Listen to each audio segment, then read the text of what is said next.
अवस्था बघा की 2013 पूर्वीची रस्त्याची अवस्था आणि या 9 वर्षामध्ये मोदीजींच्या सरकारने रस्त्यांची केलेली कामामध्ये मोदीजींचं सरकार आहे।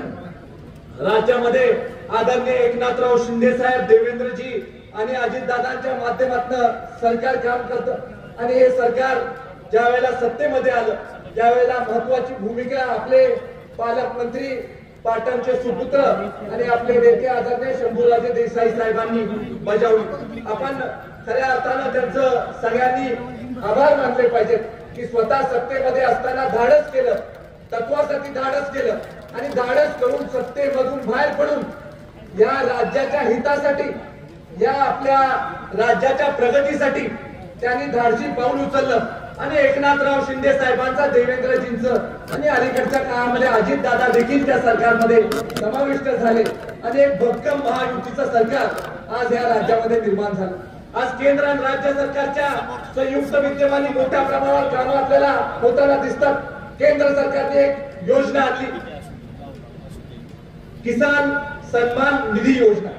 आता प्रधानमंत्री किसान सन्मान निधी योजनेच्या माध्यमातून 6000 रुपये हे केंद्र सरकार शेतकऱ्याच्या खात्यावर थेट पाठवतं आणि ज्या वेळेला आपलं सरकार राज्यामध्ये आलं त्यावेळेला नमो शेतकरी महासन्मान निधी योजना म्हणून दुसरी योजना ती आज राज्य सरकारने आणली आणि राज्य सरकारने केंद्र सरकारच्या माध्यमातून 12000 रुपये थेट आपल्या शेतकऱ्याच्या खात्यावर जातात आणि थोड्या नाही तर 12 कोटी शेतकरी देशामधले ज्यांच्या खात्यावर थेट केंद्र आणि राज्य सरकार पैसे पाठवतात।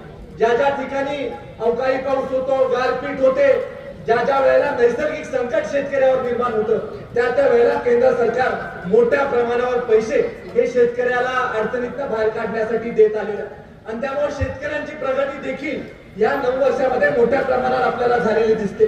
ज्या वेळेला मोदीजींचं सरकार आलं त्यावेळेला त्यांनी सांगितलं की माझं सरकार हे गरिबांना समर्पित आहे, माझं सरकार हे शेतकऱ्यांना समर्पित आहे, माझं सरकार हे स्त्री शक्तीला समर्पित आहे आणि त्यामुळे नारी शक्ती वंदन अभियान हे खऱ्या अर्थानं मोदीजींनी या देशामध्ये आणलं आणि नारी शक्तीला बळकट करण्यासाठी महिलांना केंद्र सरकारने 33% आरक्षण लोकसभेमध्ये आणि विधानसभेमध्ये घोषित केलं आणि येणाऱ्या काळामध्ये हा कायदा सर्वत्र देशामध्ये लागू होईल आणि त्याचा फायदा माझ्या माता भगिनींना सत्तेमध्ये वाटा मिळण्यासाठी होईल आणि माता भगिनी सत्तेमध्ये चांगल्या प्रकारचं काम ते मोदी सरकारच्या नेतृत्वाखाली करतील याचा देखील आत्मविश्वास माझ्यासारख्या कार्यकर्त्याला वाटतो। आदरणीय छत्रपती उदयन महाराजांच्या माध्यमातून विशेष प्रयत्न केंद्र सरकारच्या पातळीवर मागच्या अनेक वर्षांमध्ये झाले आणि मोदी सरकारच्या काळामध्ये आदरणीय छत्रपती उदयन महाराजांच्या माध्यमातून कराडचं रेल्वे स्टेशनचं आधुनिकीकरण असो, अनेक केंद्र सरकारचे रस्त्यासाठीच्या निधी उपलब्ध करून देण्याचे प्रश्न असो, अशा अनेक प्रश्न छत्रपती उदयन महाराजांच्या माध्यमातून देखील या परिसरामध्ये मार्गी लावण्याचं काम हे झालं आणि त्यामुळे सातत्यानं उदयन महाराजांचा संपर्क आपल्या परिसरामध्ये राहिलेला आहे। त्यांचा खासदार निधी देखील आपण आपल्या मतदारसंघामध्ये मोठ्या प्रमाणावर आणण्याचं काम केलेलं आहे आणि त्यामुळे येणाऱ्या काळामध्ये महायुतीच्या पाठीशी ठामपणे उभं राहण्याची भूमिका ही तुम्ही आम्ही सगळ्यांनी मिळून घेणं अत्यंत गरजेचं आहे आणि त्यामुळे मला तुम्हाला आजच्या कार्यक्रमाच्या निमित्तानं विनंती करायची आहे की आपलं मत हे आदरणीय नरेंद्र मोदी साहेबांना आपल्याला द्यायचं असेल तर महायुतीच्या पाठीशी उभं राहण्याची भूमिका आपण घेतली पाहिजे। आपकी पार 400 पारचा नारा हा आज आदरणीय मोदीजींच्या नेतृत्वाखाली देशाच्या कानाकोपऱ्यामध्ये वाजतोय आणि त्यामुळं या नाऱ्याला अनुसरून आपल्या या सातारा लोकसभा मतदारसंघातला खासदार देखील मोदीजींच्या पाठीशी उभा राहणारा आपल्याला द्यायचा आहे आणि राज्यामध्ये आदरणीय एकनाथराव शिंदे साहेब, देवेंद्रजी आणि अजितदादांचे हात मजबूत करण्याचं काम तुम्ही आणि आम्ही सगळ्यांनी मिळून करायचंय। मी आदरणीय पालकमंत्री महोदयांना आश्वासन देतो की साहेब, कराड दक्षिण विधानसभा मतदारसंघामधून ताकदीनं महायुतीच्या उमेदवाराच्या पाठीशी उभं राहण्याची भूमिका आम्ही घेऊ, ताकदीनं मतदान महायुतीच्या उमेदवाराला आम्ही करून देऊ आणि आघाडी देण्याचं काम या मतदारसंघाच्या माध्यमातून आम्ही करू एवढं वचन आपल्या या कार्यक्रमाच्या निमित्तानं देतो आणि खऱ्या अर्थानं आपण दुपारची वेळ असून सुद्धा मोठ्या संख्येनं उपस्थित झालात। एक चांगल्या वातावरणामध्ये आपल्याला या निवडणुकीला सामोरे जायचंय, उत्साहामध्ये निवडणुकीला सामोरे जायचंय। लवकरच सगळं चित्र विरोधकांचं देखील येणाऱ्या काळामध्ये स्पष्ट होईल आणि विरोधकांकडे लक्ष आपण द्यायचं नाही. आपण आपल्या उमेदवाराचं ताकदीनं काम करायचंय आणि आजपासून आपण आपल्या आपल्या गावामध्ये जाऊन आपण महायुतीच्या कामाला सुरुवात करायची आहे आणि बाकीच्या गोष्टी नेत्यांकडनं स्पष्ट होतील तशा आम्ही तुमच्यापर्यंत घेऊन येऊ. सगळ्या कार्यकर्त्यांना आम्ही विनंती करतो की स्वतःचं गाव बघा, स्वतःचा बूथ बघा, जिल्ह्यामध्ये काय होतंय, दुसऱ्या मतदारसंघामध्ये काय होतंय याची काही तुम्ही चिंता करू नका. स्वतःचा बूथ आपण प्लस देऊया. बूथ प्लस दिला की महायुतीचा उमेदवार इथून निवडून जाईल. एवढंच आवर्जून या कार्यक्रमाच्या निमित्तानं आपल्या सगळ्यांच्या समोर मांडून माझे 2 शब्द संपवतो. जय हिंद, जय महाराष्ट्र. भारतीय जनता पार्टी, शिवसेना, आरपीआय, आठवले गट, आरपीआय, कवाडे गट, शेतकरी संघटना आणि महायुतीतल्या सर्व रासप, सर्व महायुतीतल्या घटक पक्षांचे सर्व पदाधिकारी, त्याचबरोबर आपण सर्व बंधू भगिनी आणि तरुण मित्रांनो, आज आपण महायुतीचा एक निर्धार मेळावा येणाऱ्या लोकसभेच्या निमित्तानं ही लोकसभा जिंकण्याच्या दृष्टीनं पूर्वतयारी करण्यासाठी आपण सगळेजण इथं एकत्र आलोय. महाराष्ट्राचे मुख्यमंत्री एकनाथजी शिंदे साहेब, आमचे नेते आणि महाराष्ट्राचे उपमुख्यमंत्री माननीय देवेंद्रजी फडणवीस साहेब, राष्ट्रवादीचे आपले नेते आणि महाराष्ट्राचे दुसरे उपमुख्यमंत्री माननीय नामदार अजितदादा पवार साहेब, सर्वांच्या मार्गदर्शनानं आणि सूचनांनी आज आपण हा महायुतीचा मेळावा, महायुतीचे कार्यक्रम हे प्रत्येक विधानसभा मतदारसंघामध्ये पालकमंत्र्यांच्या अध्यक्षतेखाली सुरू केलेले आहेत. आणि आज आपला कराड, पाटण या विभागातला हा मेळावा इथं होतोय. आज मित्रांनो, बंधू भगिनींनो, आज आपल्याला एक विनंती आहे. या निवडणुकीकडं बघत असताना थोडा वेगळा दृष्टिकोन ठेवून आपल्याला बघायला लागणार आहे. ही निवडणूक जी आहे ही लोकसभेची निवडणूक आहे. स्थानिक विषय, स्थानिक पातळीवरचे आपले जे प्रश्न असतात हे विषय वेगळे असतात, राज्य पातळीवरचे विषय वेगळे असतात आणि लोकसभेचे आणि केंद्राचे देशाचे विषय जे आहेत ते वेगळे असतात. या निवडणुकीमध्ये सगळ्यात महत्वाचं म्हणजे आपल्याला सर्वांना ही निवडणूक जिंकायची आहे.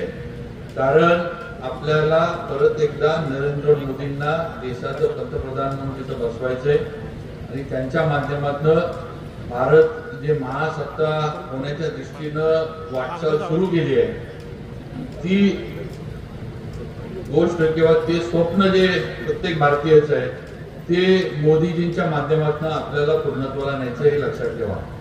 आज भारताची आणि भारतीयांची प्रतिमा ज्याचा उल्लेख आता अतुल बाबांनी केला, तुम्ही जगात कुठेही जावा आज आपल्याकडं सन्मानानं बघितलं जातं ही वस्तुस्थिती आहे. ही परिस्थिती काही वर्षापूर्वी नव्हती. काँग्रेसचं सरकार असताना ही परिस्थिती आपल्याबद्दल नव्हती हे आपण अनुभव घेतलेत, आपल्याला माहित आहे. तर आज जगात कुठलाही प्रश्न निर्माण झाला, जगाच्या कुठल्याही याच्यामध्ये कुठलाही वाद विवाद किंवा कुठलाही विषय जागतिक पातळीवरचा निर्माण झाला तर त्याच्यामध्ये नरेंद्रजी मोदी यांचं म्हणणं काय आणि ते मध्यस्थी करून कसा हा विषय हाताळतील याच्याकडे जगातले जे बलाढ्य देश होते ते आता बघायला लागले. मग अमेरिका असेल, रशिया असेल किंवा अगदी ज्या ब्रिटननं आपल्यावर राज्य केलं, आज त्यांची परिस्थिती सुद्धा ही झाली की त्यांना मोदीजींकडे बघायला लागतं. ही वस्तुस्थिती आपण सगळ्यांनी लक्षात घेतली पाहिजे आणि म्हणून ही निवडणूक त्या दृष्टीनं या निवडणुकीकडे आपल्याला बघायचंय. आपल्याला आपला खासदार, आपला जो सातारा लोकसभा मतदारसंघाचा खासदार असेल तो महायुतीचा, त्याचबरोबर मोदीजींबरोबर काम करणारा आणि त्या माध्यमातून या लोकसभा मतदारसंघाची प्रगती साधणारा खासदार आपल्याला निवडून आणायचं हे आपण लक्षात ठेवा. आज उमेदवारी अजून जाहीर झालेल्या नाहीत याची मला कल्पना आहे. आपल्याकडनं हे भारतीय जनता पार्टीतनं आपल्याकडनं बघितलं तर उदयनराजे हे आपल्या सगळ्या याच्यामध्ये इच्छुक आहेत किंवा आपले उमेदवार उद्याचे तेच असणार हे पण आपल्याला माहिती आहे. पण ते जरी असलं तरी थोडंफार आपल्याला आता जाहीर बोलणं म्हणजे वर्ण आपल्या काय म्हणायचं वरच्या नेतृत्वाकडनं अजून जाहीर नसल्यामुळे आपल्याला काही गोष्टी जाहीर बोलता येत नाहीत किंवा जाहीर आपल्याला घोषणा करता येत नाही, एवढीच आहे. पण माझं आपल्या सगळ्यांना विनंती आहे की शेवटी आज तुम्ही प्रत्येक जण आपापल्या वेगवेगळ्या गावांमध्ये कामं करता, गावातली प्रमुख मंडळी आपण आहात, तालुका स्तरावर काम करणारी प्रमुख मंडळी आहात. बंधू भगिनींनो, एक विचार करा किंवा एक आपल्या गावामध्ये आज जो कोट्यावधीचा निधी रस्त्यांसाठी, पिण्याच्या पाण्यासाठी, शेतीच्या पाण्यासाठी, अगदी आपले जे आता हायवे चालू आहे, सातारा बँगलोर हायवे असेल आपला, किंवा आता आपलं कराडमधला जो एवढा मोठा पूल चालू आहे, त्याचबरोबर रेल्वेची कामं असतील, त्याचबरोबर सिंचनाची कामं असतील. बंधू भगिनींनो, हे सगळं जे आहे हे का आलं, कुणाच्या माध्यमातून आलं, ह्याचा विचार करणं म्हणजे आपण या निवडणुकीमध्ये केला पाहिजे. आज हा सगळा निधी हा केंद्र सरकारच्या माध्यमातून राज्याकडे येऊन आज आपल्या इथं कोट्यावधीची कामं व्हायला लागली, त्याची आपण कार्यकर्ता म्हणून जाणीव ठेवली पाहिजे, असं मला तरी या निमित्तानं सांगावंसं वाटतं. आणि मग जे नेतृत्व आपल्याला एवढं लाखो आणि कोट्यावधीमध्ये देतंय, त्या नेतृत्वाला, त्या पक्षाला, त्या सरकारच्या मागं आपण सुद्धा ताकदीनं उभा राहणं, कुठलीही मनामध्ये शंका, किंतु परंतु न ठेवता भारतीय जनता पार्टी, शिवसेना, राष्ट्रवादी आणि आपले जे सगळे घटक पक्ष आहेत यांच्या बरोबर किंवा त्या उमेदवाराबरोबर आपल्याला ताकदीनं उभा राहायचंय. कुणी काय केलं, कुणी काय नाही केलं, त्यात न पडण्यापेक्षा राजकारण म्हणलं की टीका टिप्पणी होत असती. आज मोदीजींवर पण टीका टिप्पणी विरोधक करतात. शेवटी त्या टीकेला किती अर्थ आहे आणि ती टीका किती खरी आहे याचा विचार आपण सगळ्यांनी केला पाहिजे. आपण जी खरी प्रगती आहे ती आपण बघतोय, अनुभवतोय. त्यामुळे नक्कीच पंतप्रधानांच्या बद्दल जी टीका होती किंवा सरकार जे अगदी राज्यातल्या पण सरकारावर जी टीका होती, हे आपण म्हणतो ना, नाचता येईना आणि आंगण वाकडं, अशी सध्या विरोधकांची परिस्थिती झाली असं म्हणावं लागलं. आणि म्हणून या टीकेकडं फार लक्ष न देता आपल्याला आपली तालुक्याची, जिल्ह्याची आणि राज्याची आणि देशाची प्रगती साधायची असेल तर आपल्याला महायुती बरोबर राहण्याशिवाय पर्याय नाही, हे सगळ्यांनी लक्षात ठेवा. आपण सगळे ऊसावर अवलंबून असणारे शेतकरी आहोत. आज ऊस हे आपल्या दृष्टीनं अतिशय महत्वाचं पीक आहे किंवा महत्वाची गोष्ट आहे. आज सगळं आपलं अर्थकारण जे आहे हे जिल्हा बँक आणि ऊसाच्या माध्यमातून फिरतं, हे आपल्याला सगळ्यांना माहित आहे. बंधू भगिनींनो, ऊसाच्या याला किंवा कारखान्यांना खरा न्याय कोणी दिला तर खरा न्याय देण्याचं काम हे अमित शहानी मोदीजींच्या माध्यमातून केलं. ही वस्तुस्थिती आपण लक्षात घेतली पाहिजे. आज इथं सगळे मी एक कारखाना चालवतो, शंभूराज एक कारखाना चालवतात, अतुल बाबा कारखाने चालवतात. जर इन्कम टॅक्सच्या बद्दलचा निर्णय झाला नसता आणि जर इन्कम टॅक्सच्या नोटिसा कारखान्यांना ज्या दिल्या गेल्या होत्या त्याचा जर पैसा द्यायला लागला असता तर राजे आपल्याला सगळ्यांना राजीनामे घेऊन गप बसायला लागला असतं. जनरल बॉडीमध्ये आम्ही स्टेजवर नसतो, आम्हीच खाली येऊन बसलो असतो, कारण रुपया कुणाच्या हातात राहिला नसता. अशी अवस्था इन्कम टॅक्सने केली होती. आणि हा विषय काल परवाचा नव्हता, हा विषय काँग्रेसचं सरकार असल्यापासूनचा होता, पण त्यांनी सोडवला नाही. खासगी कारखान्यांना एक निकाल दिला आणि सहकारी कारखान्यांना वेगळा निकाल दिला. अशी दुहेरी पद्धत ही ऊस उत्पादक शेतकरी आणि सहकारातल्या कारखान्यांबद्दल काँग्रेसच्या सरकारच्या माध्यमातून केंद्रामध्ये घेतली गेली होती. मनमोहन सिंग असताना अगदी पी चिदंबरम त्यावेळेला फायनान्स मिनिस्टर होते. अनेक तिथं लोक गेली, अनेक काय म्हणायचे शिष्टमंडळ गेली, अनेकांनी जाऊन भेटले. अगदी कोर्टामध्ये राजांना माहित आहे, बाबांना पण माहित आहे, कोट्यावधीचे बाबा राजे आपण फी दिल्या वकिलांना. हरीश साळवेंसारखा मोठा वकील कारखान्याच्या वतीनं सगळ्या उभ्या केल्या, पण केंद्र सरकार इकडचं तिकडं हल्लं नाही, निर्णय त्यांनी घेतला नाही, त्यांच्या अधिकारात होता. पण ऊस उत्पादकाला कुठेतरी दिलासा, कारखाने त्याचे जगले पाहिजे, टिकले पाहिजेत, ही भूमिका दुर्दैवानं त्या काळामध्ये केंद्र सरकारने घेतली नाही काँग्रेसच्या. हे आपण सगळ्यांनी लक्षात ठेवलं पाहिजे. पण ज्या वेळेला मोदीजींचं सरकार आलं, ज्या वेळेला सहकार खातं वेगळं केंद्रामध्ये स्थापन झालं आणि त्या सहकार खात्याची सर्व धुरा अमित शहानी घेतली, त्यावेळेला महाराष्ट्रातलेच काही मोठे नेते या टीका करत होते की अमित शहाना सहकार काय करतो आणि त्यांना सहकारातलं काय माहित आहे.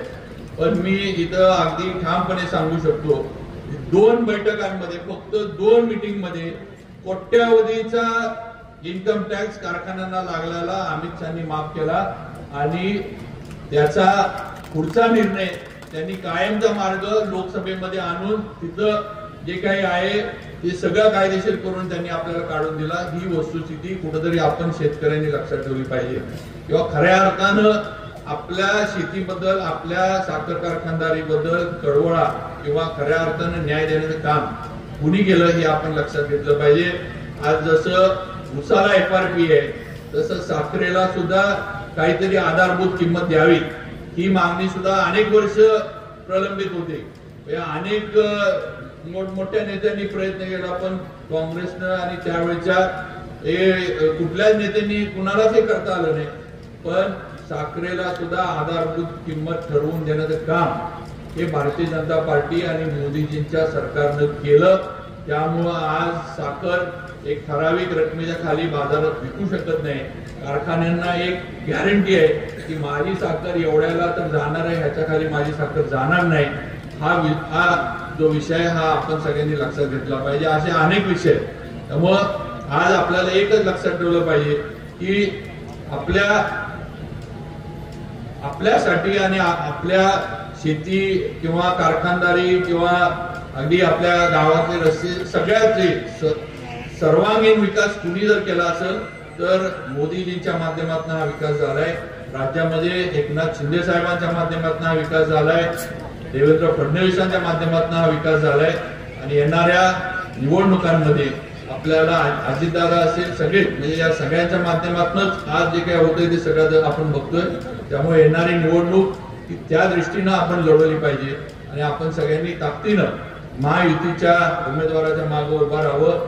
आम्ही सर्वजण जिल्ह्यातील सर्व प्रमुख पदाधिकारी सर्वजण आम्ही महायुतीचे आता जे उमेदवार म्हणजे आमचं अपेक्षा आहे की आता 1-2 दिवसांमध्ये उमेदवार ठरतीलच. पण एकच आहे की कराड पाटण या दोन्ही तालुक्यांवर खऱ्या अर्थानं राजे आपल्यावरच सगळं जास्त जे आहे ते कराड आणि पाटणवरच आहे. त्यामुळं आपण आणि बाबा काय करतायत त्याच्यावरच सगळं जे काय ते गुलाल जो आहे. आम्ही आमच्या पद्धतीनं आमच्याकडं गरीब माणसं आहे, आम्ही छोटी लोक आहे, आम्ही काय छोटासा मतदारसंघ माझा आम्ही आमचा प्रयत्न करू. पण शेवटी तुम्ही पालकमंत्री तुम्ही आहे पालक आहे तेव्हा पालकमंत्र्यांनी जेवढा जोर पालकमंत्री लावू शकतील तेवढा छोटा आमदार लावू शकत नाही. त्यामुळे सगळं जे आहे ते पालकमंत्र्यांच्या आणि शेवटी ही जागा आपण जिंकल्यावर नाव होणार आहे ते पालकमंत्र्यांचं होणार आहे की शंभूराजांच्या नेतृत्वाखाली शंभूराजांच्या पालकमंत्री पदाच्या काळात आपली गेलेली जागा ही आपण परत जिंकून हिसकावून मिळवली आणि मोदीजींना ताकद दिली. हे चित्र राजे दिल्लीपर्यंत जाणार आहे. त्यामुळे एखाद्या वेळेस पुढची पंचवार्षिकला आपण पण उमेदवार दिल्लीचे असू शकाल, आम्ही तुमच्या मागे असू सांगू शकत नाही. पुढच्या हप्ता नाही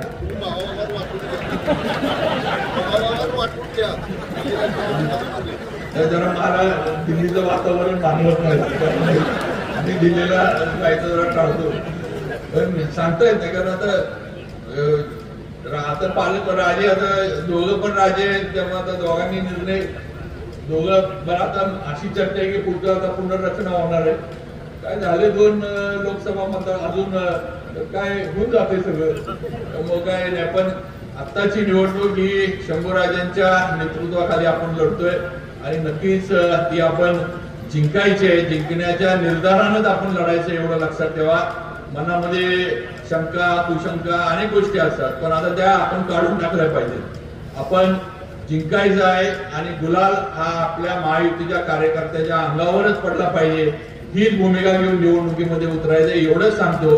परत एकदा आपण सर्वजण आला त्याबद्दल सगळ्यांचं मनापासून स्वागत करतो. मला इथं बोलण्याची संधी दिली त्याबद्दल संयोजकांचे आभार मानतो आणि थांबतो. जय हिंद जय महाराष्ट्र. कराड पाटण कराड उत्तर आणि कराड दक्षिण अशा 3 मतदारसंघाची सभा आज आपण या ठिकाणी आयोजित केलेली आहे.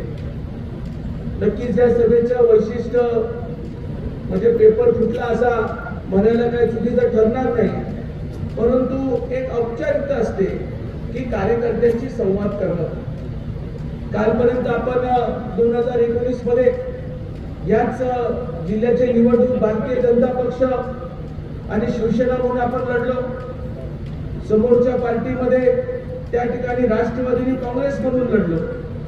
कालांतराने आजची जर आपण परिस्थिती पाहिली या जिल्ह्यातली, तर आज अजितदादा पवार, राष्ट्रवादी काँग्रेस पक्ष, आदरणीय मुख्यमंत्री एकनाथजी शिंदे साहेब शिवसेना या पक्षाचा आणि मूळ भारतीय जनता पक्षाचं सरकार आणि त्या तिन्ही पक्षाचं मिळून उमेदवार उद्या या निवडणुकीला सामोरं जाणार आहे. या अगोदरच्या वक्त्यांनी डॉक्टर अतुल बाबांनी आणि आदरणीय शिवेंद्र बाबांनी आपल्या विचारांमध्ये देशाचे पंतप्रधान आदरणीय मोदी साहेबांनी ज्या पद्धतीने विकासाचा धडाका लावला, मग तो विकासाचा धडाका लावत असताना ग्रामीण भागाच्या असणाऱ्या वाडीपर्यंत सामान्य शेतकऱ्यांपर्यंत योजना पोहोचली पाहिजे, याच्यासाठी काही चांगल्या यंत्रणा त्यांनी त्या ठिकाणी निर्माण केल्या, उभ्या केल्या. एक डिजिटलच्या माध्यमातून लोकांपर्यंत पोहोचण्याचा निर्णय घेतला.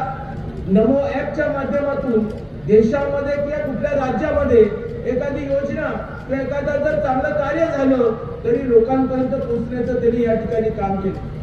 देशामध्ये या देशावरती वारंवार अतिरेकी हल्ल्याच्या माध्यमातून त्या अतिरेकांना घरात जाऊन घुसून मारण्याचाही आदेश त्यांनी त्या ठिकाणी जवानांना दिला आणि तो यशस्वी झाला.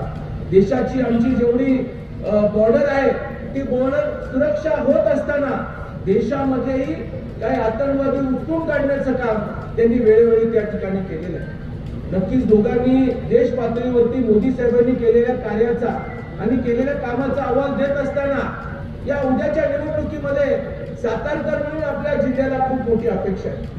आपण मतदार आहोत, नक्कीच आहे की सातारकर मतदार म्हणून आमच्या जिल्ह्याला, आमच्या असणाऱ्या या मतदारसंघामध्ये उद्याची काय परिस्थिती बदल होणार आहे हे समजणं आणि ते समजून घेतल्यानंतर आमचा विकास आणि आमचे रस्ते, आमच्या त्या ठिकाणी धरणाचं पाणी हे आमच्या पहिल्या सातारा जिल्ह्याला कसं मिळेल याच्यासाठीच आपण त्या ठिकाणी काम केलं पाहिजे असं मला या ठिकाणी वाटतं. नक्कीच 2019 ची निवडणूक, ज्या निवडणुकीमध्ये महाराज साहेब आणि आम्ही समोरासमोर होतो, शेजारी आता जरी बसलो असलो तर त्या सगळ्या निवडणुकीचं जे चित्र होतं ते चित्र फारच वेगळं होतं. यदा कदाचित त्यावेळेला 6 महिन्यानंतर एवढा कठोर निर्णय त्यांनी जर घेतला नसता तर मला नक्कीच वाटतं की या महाराष्ट्रामध्ये भारतीय जनता पक्षाचे काही चांगले आमदार निवडून आले असते आणि आमची भारतीय जनता पक्षाची त्या ठिकाणी युती खूप चांगल्या पद्धतीने झाली नसती. कारण काका भिजले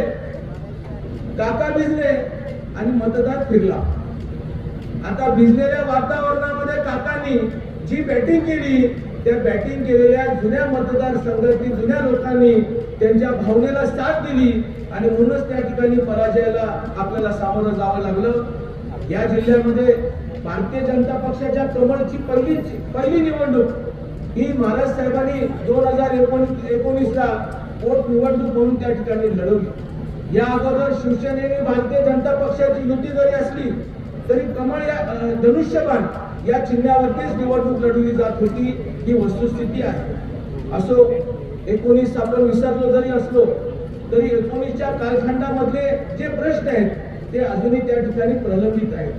माझी आजच्या निवडणुकीच्या निमित्ताने आपल्या असणाऱ्या लोकप्रतिनिधींना एवढीच विनंती आहे की जो मतदार आपला जीव तोडून आपल्यासाठी मतदान करतो त्या मतदारांना कधीतरी कुठल्या तरी माध्यमातून विकासाची गंगा पोहोचवण्याचं काम आपण प्रत्यक्षात करणं फार गरजेचं आहे. लोकांचा संपर्क झाला पाहिजे.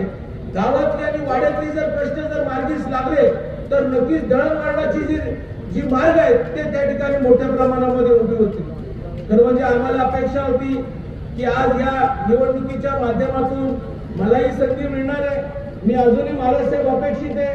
जाहीरपणे तुम्हाला व्यासपीठावरती सांगतो, तुम्ही जसं दिल्लीला गेलात साहेब, आमचं दिल्लीला कोणीच नाही साहेब, कोणीच नाही. तुम्ही 10 वर्ष लोकसभेचं नेतृत्व केलेलं आहे. त्यानंतर काही 3 ते 4 वर्ष राज्यसभेचे नेतृत्व आपण करत आहात. परंतु आमच्या दिल्लीला खरंच कोण नसताना आम्ही सागर बंगला आणि भारतीय जनता पक्षाचं मुख्य कार्यालय मुंबईचं आणि सातारा कार्यालय यांच्यात आम्ही संपर्कात होतो. त्या दिवशी 5 तारखेला आम्हाला साहेबांनी वेळ दिली, देवेंद्र फडणवीस साहेबांनी. त्यावेळेला आपले रॉबर्ट आपले सहकारी त्यावेळेला उपस्थित होते. आम्ही दोघांनी चांगल्या गप्पा मारल्या. आम्ही फडणवीस साहेबांना त्यांनी काय सांगितलं मला माहित नाही, परंतु मी नक्कीच त्यांना सांगितलं की साहेब आपण जो निर्णय घ्याल तो नरेंद्र अण्णासाहेब पाटील म्हणून एक भारतीय जनता पक्षाचा कार्यकर्ता आणि माथाडी कामगार म्हणून तो अंतिम राहील.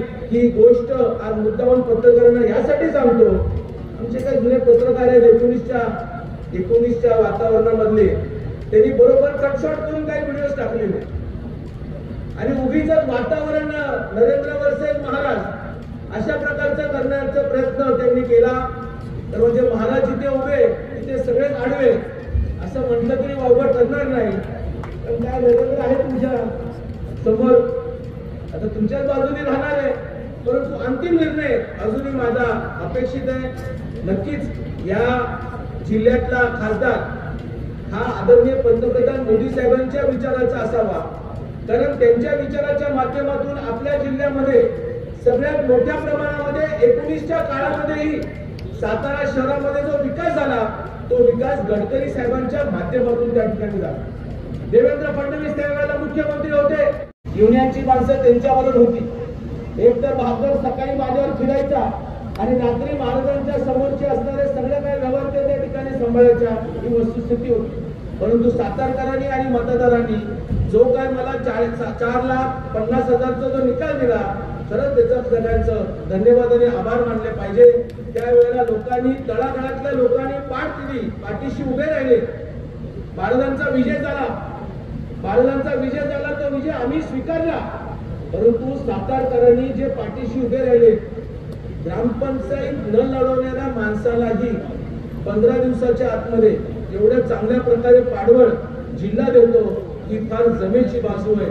आणि म्हणूनच आपण येणाऱ्या उद्याच्या निवडणुकीला आपण खूप चांगल्या पद्धतीनं प्रचंड मताने, मला कल्पना आहे की दिल्लीवरून तिकीट जरी फायनल झालं असलं तरी अधिकृतपणे घोषणा झाल्यानंतर प्रचंड मताने, एवढ्या मताने त्या ठिकाणी आपण निवडून द्यावं, जे मागचे सगळे रेकॉर्ड तोडतील आणि चांगल्या मताने आपल्या असणाऱ्या महायुतीच्या उमेदवाराला द्यावं, एवढीच मी त्या ठिकाणी मतदार बंधू आणि भगिनींना विनंती करतो आणि माझे लांबलेले विचार त्या ठिकाणी थांबवतो.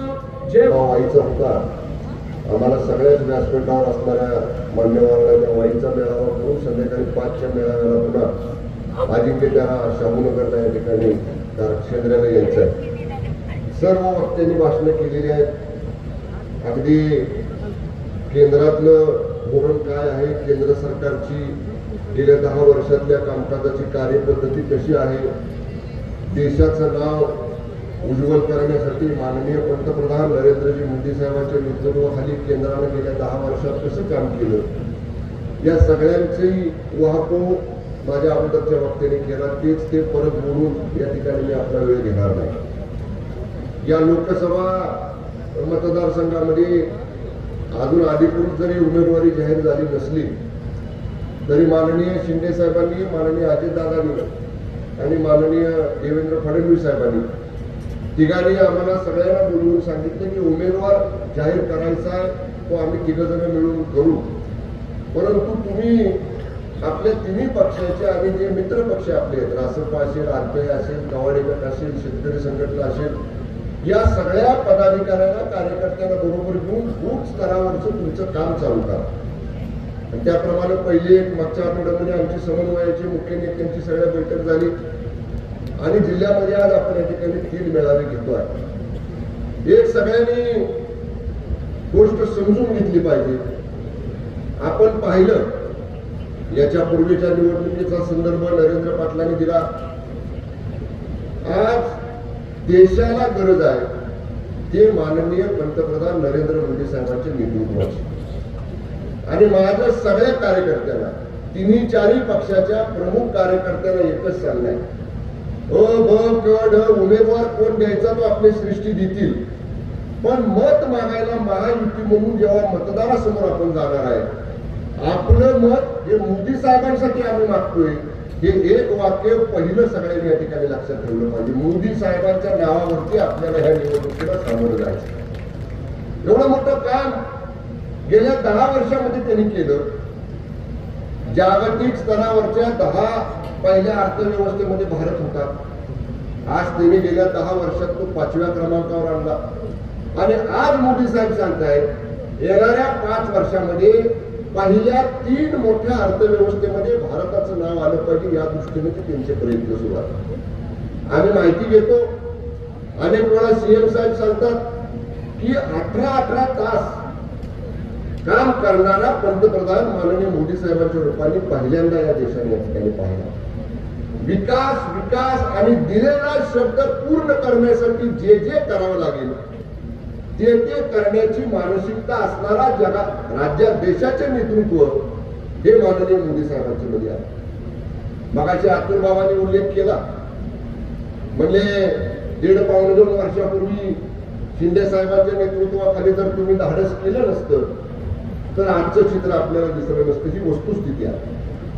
पण बाबा मगाशी मी तुम्हाला बोललो, ज्या दिवशी आम्ही धाडस केलं, ज्या दिवशी आम्ही पहिल्यांदा बाहेर पडलो, तेव्हा आम्हाला माहित नव्हतं पुढे काय होणार.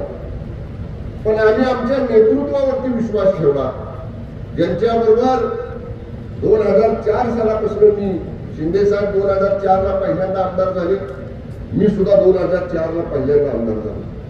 आम्ही दोघं एका जिल्ह्यातले, दरेगाव त्यांचं बाबांचं आपल्या तापोळा खोऱ्यातलं, आणि पहिल्यापासून एका जिल्ह्यातले असल्यामुळं आमची दोघांची जवळीक, आमच्या दोघांचे संबंध एकदम जवळचे आले. आम्ही काही त्या प्राप्त परिस्थितीमध्ये निर्णय घेतला, पण ज्या नेत्याच्या खांद्यावर आम्ही मान टाकली होती त्या नेत्यानं निश्चितपणानं माझ्या बरोबर येणारे 40च्या 40 आमदार, पहिल्या दिवशी आलेले 4 मंत्री, या सगळ्यांच्या राजकीय भवितव्याला कुठेही धोका पोचणार नाही एवढी खबरदारी घेतली. देशातलं सगळ्यात मोठा उठाव जर कुठं झाला असेल तर 2.5 वर्षापूर्वी महाराष्ट्रामध्ये माननीय शिंदे साहेबांच्या नेतृत्वाखाली आम्ही केला. मी भारतीय जनता पक्षाच्या केंद्रातल्या नेतृत्वाचं मनापासून आभार मानेन. तुमचे 107 आमदार होते, तुमच्याबरोबर 10 अपक्ष आमदार होते, 120-117 पर्यंत तुमचा बहुमताचा आकडा जात होता. आम्ही 40 अधिक 10 50 होतो. भारतीय जनता पक्षाच्या केंद्राच्या नेतृत्वाचा निर्णय घेतला. एवढं मोठं धाडस एकनाथ शिंदे साहेबांच्या नेतृत्वाखाली जेव्हा ह्या 40 आमदारांनी केलेलं आहे, जेव्हा 40 आमदारांच्या नेत्यालाच नेतृत्व मुख्यमंत्री म्हणून महाराष्ट्राचं दिलं पाहिजे, हा निर्णय तुम्ही घेतला. आणि गेल्या 2.5 वर्षामध्ये माननीय पंतप्रधान नरेंद्र मोदी साहेब असतील, माननीय केंद्रीय गृहमंत्री अमित शाह असतील, या दोघांच्याही ज्या अपेक्षा राज्याकडनं होत्या त्या अपेक्षा 100% पूर्ण करण्याचं काम माननीय मुख्यमंत्री एकनाथ शिंदे साहेबांच्या नेतृत्वाखाली आम्ही सगळेजण करतोय. जसं मोदी साहेब 18 तास काम करतात, अनेक व्यासपीठावर बसलेल्या नेत्यांना त्याचा अनुभव असेल. रात्रीचे 2 वाजो, 2:30 वाजो, 3 वाजो भेटणारा मुख्यमंत्री, 2, 2:30, 3 वाजता सुद्धा फोन केला तर अर्जंट कामासाठी फोन घेणारा मुख्यमंत्री हा माननीय एकनाथ शिंदे साहेबांच्या रूपाने पहिल्यांदा या महाराष्ट्राने या ठिकाणी पाहिलेला. गेल्या 2.5 वर्ष मागच्या सरकारमध्ये महायुतीचे आम्ही होतो. काय झालं? जलसंपदाचे प्रकल्प रखडले, पिण्याच्या पाण्याच्या योजना रखडल्या, पुनर्वसनाचे प्रश्न रखडले, शेतीला पाणी देण्याच्या योजनांची कामं रखडली. 2-2.5 वर्ष महाविकास आघाडी सरकारमध्ये आम्ही जरूर त्या सरकारचा एक भाग होतो, आम्ही जरूर त्या सरकारमध्ये मंत्री होतो. पण कोविडच्या कारण देऊन ही सगळी कामं या ठिकाणी ठप्प झाली. शिंदे साहेबांच्या नेतृत्वाखाली आम्ही जेव्हा सत्तेमध्ये आलो, जलसंपदा प्रकल्प सुरू केले. मनोज दादा मगाशी मला म्हणत होते तारळीचा प्रश्न आपण दुरुस्तीचं काम हातामध्ये घेतलं, तारळीचं पाणी तुमच्या खालच्या भागातल्या गावाला दिलं, पण तुम्हीच गेला पूजन करायला. आमदार बोलवूनच राहिलं काय बघत त्यांचं हेच केले. भाजपचे पट्टे सगळ्या गायब झाले. आमदार सुद्धा शिवसेनेचा, पालकमंत्री शिवसेनेचा, म्हणजे कशाला आपण भाऊ आहे, त्यामुळे तसं काय आम्हाला तसं काय वाटणार नाही. पण हा निर्णय किती दिवस प्रलंबित होता, आपण घेतला निर्णय. माननीय शिंदे साहेबांनी मला सांगितलं टंचाई परिस्थिती तोंडावरती आहे, निधी कमी पडू देणार नाही, लवकर काम पूर्ण करा आणि लोकांना या टंचाईमध्ये पाण्याची अडचण भासणार नाही. आपण ते पाणी देण्याचा निर्णय घेतला. पहिला अवतर आपण सोडलं सुद्धा त्या गावाचं सुद्धा. म्हणजे हे लोकांच्या हिताचं काम करणारं सरकार आहे. आणि या सरकारची निश्चितपणानं गेल्या 2 वर्षामध्ये जी महाराष्ट्रामध्ये काम करण्याची पद्धत आहे शिंदे साहेबांनी आल्याला निर्णय घेतला, शासन आपल्या दारीची योजना आपण राबवली. अनेक नेत्यांनी टीका केली, म्हणजे ही शासन आपल्या दारीची योजना काय आहे? महाराष्ट्रातल्या शासन आपल्या दारी योजनेचा शुभारंभ माझ्या 261 पाटण विधानसभा मतदारसंघामध्ये केला. माननीय मुख्यमंत्री स्वतःच्या कार्यक्रमाला आले. 29,000 लाभार्थ्यांना पहिल्या दिवशी शुभारंभाच्या कार्यक्रमामध्ये आपण थेट लाभ देण्याचे या ठिकाणी काम केलं. कारण आजपर्यंत सरकार तुमच्या दारामध्ये आलं नव्हतं. एक साधा फेरफार करायचं म्हणलं तर 15 दिवस तलाठी अण्णासाहेबांच्या मागे आमच्या लोकांना हेलपाटे मारायला लागत होते. आज तुम्ही अर्ज दिला की तलाठी तुमच्या घरी येतोय, तुमची कागदपत्र भरून घेतोय, तुमच्या पाहिजे त्या ठिकाणी सह्या घेतोय आणि फेरफार दुरुस्त केलेला तुमच्या हातात आणून देतोय. हे धोरण शिंदे साहेबांच्या सरकारने केलं. पहिल्या मंत्रिमंडळाच्या बैठकीमध्ये साहेबांनी सांगितलं, लोकांनी सरकारी अधिकाऱ्यांच्या दारात फेरफाटे मारता उपयोगाचं नाही. आठवड्यातले 2 दिवस प्रत्येक अधिकारी हा फील्डवर गेला पाहिजे, प्रत्येक अधिकारी गावागावात पोहोचला पाहिजे, लोकांच्या समस्या जाणून घेऊन त्या समस्या त्यांनी तिथंच सोडवल्या पाहिजे. परत मी आपल्या पत्रकारांच्या माहितीसाठी सांगतो, आता लोकसभेची आचारसंहिता असल्यामुळं अधिकाऱ्यांना निवडणुकीचं काम आहे. तर परत तुम्ही म्हणा की अधिकारी दारात आले नाही. या 2-3 महिन्यामध्ये लोकसभेच्या कामामुळे कदाचित अधिकारी गेले नसतील, पण गेली 1.5 वर्ष आपण बघितलं गावागावामध्ये घराघरापर्यंत सरकारी अधिकारी या ठिकाणी कर्मचारी पोहोचायला लागले. पोलीस पाटलांचा विषय अनेक वर्ष रखडलेला होता. पोलीस पाटलांना 6 का 7 हजार रुपयाचं मानधन होतं. आपण ते 16,000 रुपये मानधन केलं. मी गृह विभागाचा राज्यमंत्री असताना त्या पोलीस पाटलांच्या मानधन वाढवायची त्या कमिटीचा मी अध्यक्ष होतो. बऱ्यापैकी काम त्याच काळामध्ये करून ठेवलं होतं मी. परत जे नवीन सरकार आल्यानंतर पोलीस पाटलांच्या संघटना घेतल्या. आपण पोलीस पाटलांचं मानधन वाढवलं, आशा सेविकांचं मानधन या ठिकाणी आपण वाढवलं, वृद्ध लोकांना जी संजय गांधी पेन्शन आहे त्याचं मानधन या ठिकाणी आपण वाढवलं. जवळपास दारिद्र्य रेषेखालच्या 80 लाख लोकांना आपण मोफत धान्य पुरवण्याचं काम महाराष्ट्राच्या सरकारने केलं. 100 रुपयामध्ये आनंदाचा शिधा दिवाळीला, दसऱ्याला, गणपतीला, गौरी उत्सवाला कधी या ठिकाणी मिळाला होता, तो सुद्धा देण्याचं काम महायुतीच्या सरकारनं मान्य शिंदे साहेबांच्या, फडणवीस साहेबांच्या, मान्य दादांच्या नेतृत्वाखाली या ठिकाणी आपण केलं. मी मोठं भाषण करणार नाही. भाऊभाऊ लोक ठरवून आले होते सातारवरून येताना शंभराच्या गाड्यात घालायचं तर लोकसभेचं सगळं. त्यामुळे शिवेंद्र बाबा म्हणजे आता पालकमंत्र्यांची सगळी जबाबदारी आहे. ही वस्तुस्थिती आहे. कराड उत्तर, कराड दक्षिण आणि पाटण या 3 विधानसभा मतदारसंघाचा विचार केला तर एकूण मतदारसंघाचे 55% मतदान या 3 क्षेत्रामध्ये आहे. एक विचार करा, एकच आमदार इथं आहे महायुतीचा, बाकीचे 2 आमदार महाविकास आघाडीमध्ये आहेत, दिग्गज आहेत. एक राज्याचे माजी मुख्यमंत्री धैर्यशील तुमचे दोन्ही नेते, एक राज्याचे माजी मुख्यमंत्री राहिलेले आहेत आणि दुसरे माजी पालकमंत्री आहेत. त्यामुळे ठीक आहे, आम्ही कुठं कमी पडणार असं म्हणत नाही, पण बाबा ज्याला कुणाला उमेदवारी मिळेल त्याला माझं स्पष्ट सांगणं आहे, पालकमंत्री म्हणून मी असेल, शिवसेना म्हणून आमचा पक्ष असेल, कुठे आम्ही कमी पडणार नाही. पण ज्याला उमेदवारी मिळेल त्यानं थोडंसं मायक्रो प्लॅनिंग करणं सुद्धा गरजेचं आहे. उगाच शंभूराजांवर जबाबदारी सोपवली, शंभूराजे बघून काय करायचं, डबल ट्रिपल लेअर प्लॅनिंग असलं पाहिजे. जे मान्य शिंदे साहेबांच्या नेतृत्वाखाली राज्यामध्ये आम्ही करतोय. शंभूराजांनी एक काम सांगितलंय ते बरोबर करतात का नाही हे बघायला जयवंतराव शेलारांची दुसरी यंत्रणा असली पाहिजे. जयवंतराव शेलारांचं जे काम सांगितलंय ते बरोबर करतात का नाही हे बघायला भरत नावाची एक 3री उदाहरण म्हणून तुम्हाला सांगतोय. असं ट्रिपल लेअर प्लॅनिंग. त्यात मग आपल्या उमेदवाराला 10-20 गाड्यांचा ताफा पुढं मागं, तीच ते पुढं मागं, तेच फोटोग्राफर, तेच कॅमेरामन, तेवढ्यालाच घेऊन करायचं झालं इलेक्शन. त्यामुळे इलेक्शन तसं होत नाही. बूथ प्लॅनिंग केलं पाहिजे, मायक्रो प्लॅनिंग केलं पाहिजे. माझ्या विधानसभा मतदारसंघातला आम्ही जरूर करू. बाबा सक्षम आहेत, दक्षिणमध्ये, उत्तरमध्ये 2 दादा आहेत, मी त्याच्याबरोबर मदतीला आहे.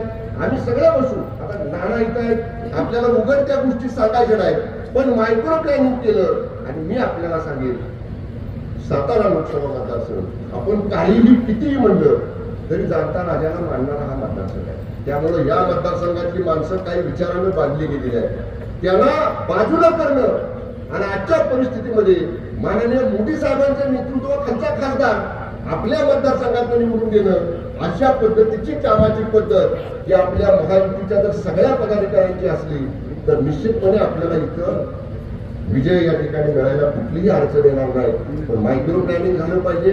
जी जबाबदारी ज्या पक्षाला दिली जाईल त्या पक्षाने ती जबाबदारी पूर्णपणे पार पाडली पाहिजे. बूथवरती एका विचाराने आपल्या 3 प्रमुख पक्षांचे नेते असले पाहिजे. भाजप, शिवसेना, राष्ट्रवादी काँग्रेस तिन्ही बूथवर मतदान करताना त्या मतदाराला हे स्पष्ट दिसलं पाहिजे की मतदान करायला आपण जाताना ही तिन्ही गावातले 3 वेगवेगळे पक्ष आहेत, पण तिघं एकत्र बसले आणि आपल्याला महायुतीच्या उमेदवाराला मतदान करायला सांगतायत. एवढी मानसिकता या मतदारसंघातल्या प्रत्येक मतदाराची आपल्याला तयार करावी लागेल. निश्चितपणे त्या पद्धतीने आपण काम करू. मोदी साहेबांचं सारखं एक नाव, मोदी साहेबांचं नेतृत्व, मोदी साहेबांचं काम आपल्या सगळ्यांच्या बरोबर आहे. आणि माननीय मुख्यमंत्री एकनाथ शिंदे साहेब, माननीय फडणवीस साहेब आणि माननीय अजितदादा या तिघांचंही विशेष लक्ष आपल्या सातारा लोकसभा मतदारसंघावरती आहे. निश्चितपणे विजय यावेळी मिळवायचा, जे करावं लागेल ते सगळं करायचं. कितीही काम, कितीही कष्ट करावे लागले तरी ते करायचे, पण विजय घेतल्याशिवाय आपण हटायचं नाही. हा निर्धार आजच्या मेळाव्यामधून आपण करूया, एवढीच आपल्याला या ठिकाणी विनंती करतो. आपल्या सगळ्यांचे मनापासून आभार मानतो. धन्यवाद. जय हिंद, जय महाराष्ट्र. यांनी छत्रपती शिवाजी महाराज आणि छत्रपती संभाजी महाराज यांची आज 335वी पुण्यतिथी आहे.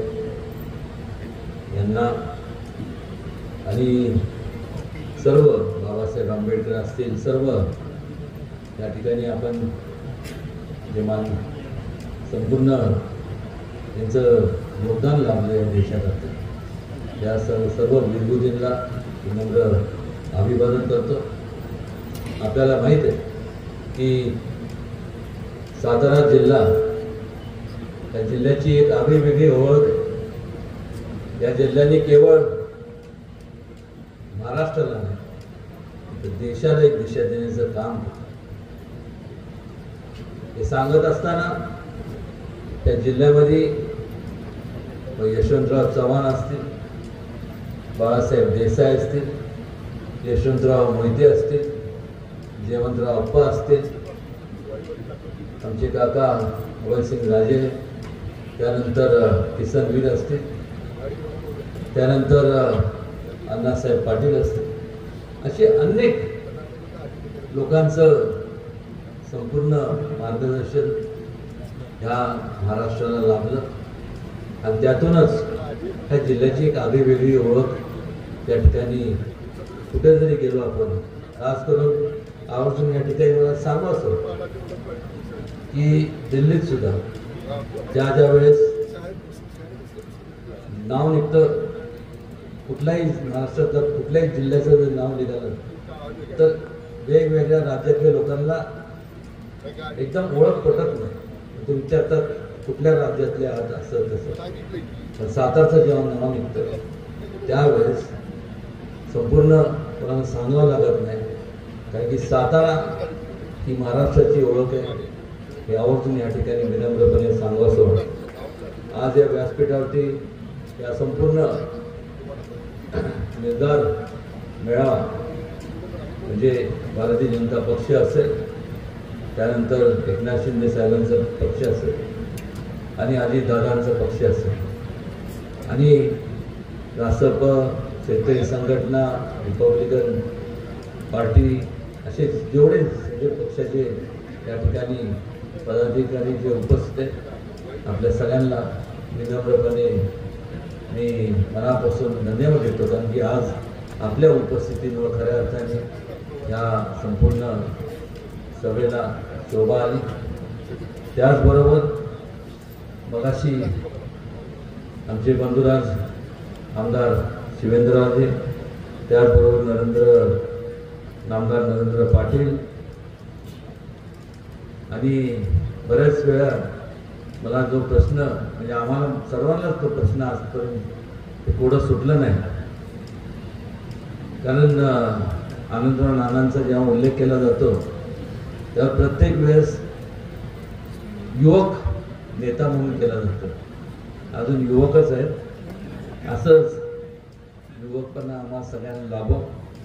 त्याचबरोबर अतुल बाबा, भरत नाना, विक्रम बाबा, जयश्री दादा, त्याचबरोबर मनोज दादा, रामकृष्ण वेता, काकासाहेब जाधव, माझे मित्र सुनील काटकर, व्यासपीठावरती उपस्थित असलेले सर्व मान्यवर, आणि खास करून या ठिकाणी आवर्जून त्यांचा जे आपण सर्व लोकशाहीतले राजे, उपस्थित सर्व पत्रकार, माझ्या अगोदरच्या वक्त्यांनी मला बोलण्यासाठी काहीच शिल्लक बोललं नाही, कारण अतुल बाबांनी विस्तृतपणे त्यांच्या भाषणातनं संपूर्ण माहिती दिली. त्यानंतर मग नरेंद्र पाटलांनी सांगितलं आमने सामने ते सुद्धा, पण आवर्जून त्यानंतर माझे मित्र आणि पालकमंत्री शंभूराज यांनी सांगितलं की दोघं भाऊ ठरून आले. आम्ही काही ठरून आलेलो नाही, जे ठरवायचं ते तुम्ही ठरवणार आहात. उमेदवार कोणी असू दे, ठरलेलं काही नाही आहे. किंबहुना आवर्जून ह्या ठिकाणी मला सांगावंच वाटतं, खास करून आमचे मित्र नरेंद्र पाटलांना, की तुम्ही मला मिसळ खायला नेलं नाही, पण आज जेवढे व्यासपीठावरती आहेत या सगळ्यांना घेऊन जाऊन मिसळ खाणार. गमतीचा भाग सोडून द्या, पण खऱ्या अर्थाने आपण विचार करणं गरजेचं आहे. म्हणजे फार पूर्वीपासून जर पाहिलं तर पश्चिम महाराष्ट्र हा पश्चिम महाराष्ट्र म्हणजे काँग्रेसचा बाले जिल्हा असं संबोधित केला जातो.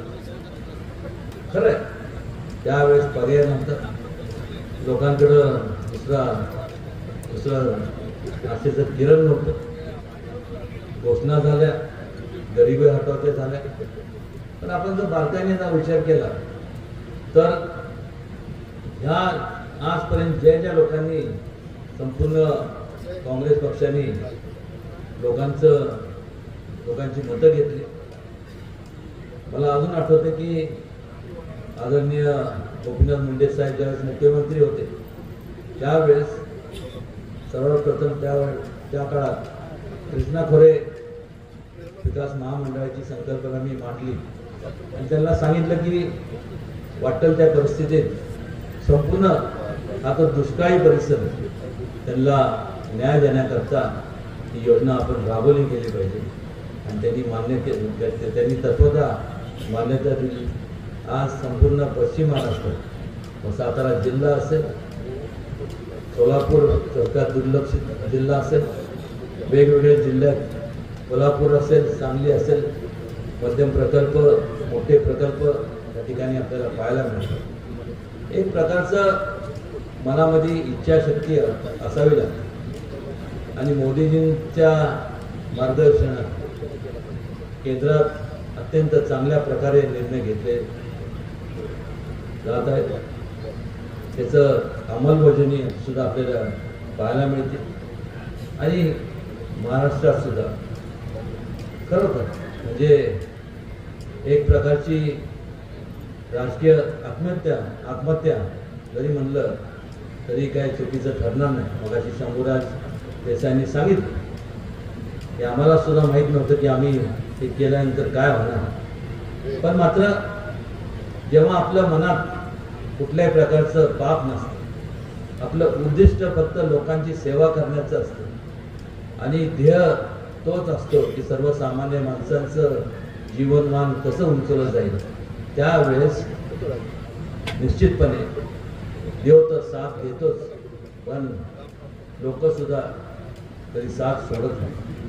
आणि चांगल्या प्रकारे या संपूर्ण महाराष्ट्रामध्ये वेगवेगळ्या जिल्ह्यातल्या वेगवेगळ्या तालुक्यांमध्ये आपण जर जाऊन पाहिलं तर मोठमोठे प्रकल्प, मोठमोठे कामं, इन्फ्रास्ट्रक्चरचे असतील, पिण्याच्या पाण्याचे असतील, महिलांच्या संदर्भातले धोरणं असतील, शेतकऱ्यांच्या संदर्भातले धोरण असेल, वंचितच्या जे लोक वंचित आजपर्यंत राहिले त्यांच्या बाबतीत असे जे दुर्लक्षित होते, दुर्गम भागातल्या लोकांच्या बाबतीत अनेक प्रश्न सोडवण्यात आलेले आहेत. त्यामुळं जो पक्ष एका काळी संपूर्ण या केंद्रात फक्त 2 लोकांचा पक्ष म्हणून त्याची ओळख होती, म्हणजे अटलजी आणि अडवाणीजी. आज जर पाहिलं तर हळूहळू कालांतराने बदल घडत आला. लोकांचा विश्वास त्यावेळेस विश्वास बसला आणि आज केवळ महाराष्ट्रात राज्यात नाही तर देशभरात आणि संपूर्ण जगभरात सगळ्यात मोठा जर पक्ष म्हणून जर ओळख असेल तर भारतीय जनता पक्षाची ओळख आहे. आणि त्यांना साथ देणारे सर्व मित्रपक्ष, शिवसेना एकनाथ शिंदेंचा पक्ष असेल, अजितदादांचा पक्ष असेल, रिपब्लिकन पक्ष असेल, आपण हे सगळे एक विचार करणं गरजेचं आहे. ज्या वेळेस लोक स्वार्थापोटी एकत्र येतात त्यांना एकत्र ठेवण्याकरता ताकदीचा वापर करावा लागतो. पण ज्या वेळेस लोक विचाराने एकत्र येतात म्हणजे लोकहिताचा विचार मनात ठेवून जेव्हा एकत्र येतात त्यावेळेस त्यांना एकत्र ठेवण्याकरता कुठली ताकदीचा वापर करावा लागत नाही. कारण की उद्दिष्ट एक असतं, ध्येय एक असतं आणि ठिकाण जिथं जायचं आहे लोकांना उत्कर्षापर्यंत पोहोचायचं हे एक असल्यामुळं निश्चितपणे ही एकता, ही अखंडता कायमस्वरूपी राहणार आहे. बऱ्याच वेळेस आपण पाहतो की इलेक्शनचा काळ आला की मोठ्या प्रमाणावरती अफवा पसरवल्या जातात. कृपया आपण अफवांना बळी पडू नका आणि प्रामाणिकपणे एवढं सांगतो की आजपर्यंत मनापासून कधी राजकारण केलं नाही, केली तर फक्त समाजकारण केलं आणि ते सुद्धा लोकहिताचं. भविष्य काळात देखील आम्ही सर्वजण, केवळ मी माझाच उल्लेख करतो, आम्ही सर्वजण आपल्या सेवेशी कालही हजर होतो, आजही आणि भविष्य काळात कुठेही आम्ही कमी पडणार नाही. वेळ बराच झालेला त्यामुळे फार वेळ न घेता एवढंच सांगेन की आपण या ठिकाणी आला त्याबद्दल आपलं स्वागत, सगळ्यांना मनापासून सगळ्यांचे धन्यवाद देतो आपल्याला. आणि खास करून संयोजकांनी अत्यंत चांगल्या प्रकारे संपूर्ण त्याचं नियोजन केल्याबद्दल संपूर्ण संयोजक मंडळ त्यांना सुद्धा त्यांचे आभार मानतो आणि थांबतो. जय हिंद, जय महाराष्ट्र, जय सातारा.